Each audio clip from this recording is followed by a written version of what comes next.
Guys, welcome back to my channel Preeti Bangali রান্নাঘরে সবাইকে স্বাগতম।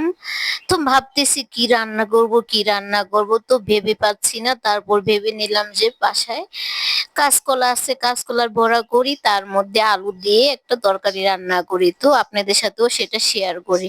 তো কিছু কাঁচকলা সিদ্ধ করে নিয়েছি, এখন এগুলোকে বড়া ভেজে নিচ্ছি।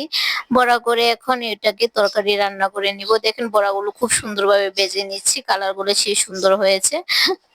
আমি কাঁচকলার বড়া তরকারি খেতে খুবই পছন্দ করি, জানি না আপনারা কি এরকম পছন্দ করেন। তো আমার কাছে খুবই ভালো লাগে। তো দুপুরবেলা রান্না ঝটপট ভাবে কিছু একটা রান্না করে নেব। তো আলু কিছু সিদ্ধ করেই রেখেছিলাম আগে, এগুলাকে এখন বেজে নিচ্ছি ভালোভাবে। বেজে এখন কাঁচকলা দিয়ে রান্না করব। তো আলুগুলো আমি খুব সুন্দরভাবে বেজে নিচ্ছি।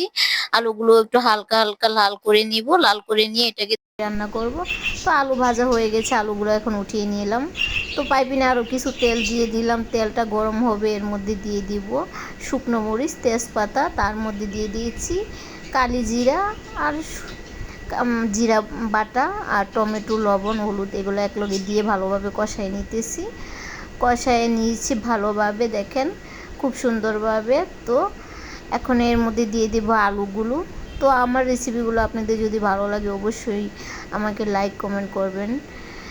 দেখেন কত সুন্দরভাবে কষায় ফেলেছি, কালারটা মতন সেই সুন্দর চলে এসেছে।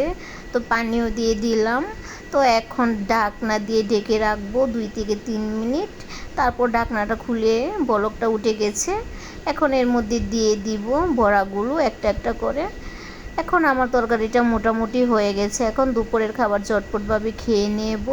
তো দেখেন কালারটা কত সুন্দর এসেছে, খেতেও মতন সেই মজা। আপনারা বাসায় অবশ্যই ট্রাই করবেন কাঁচকলার তরকারি।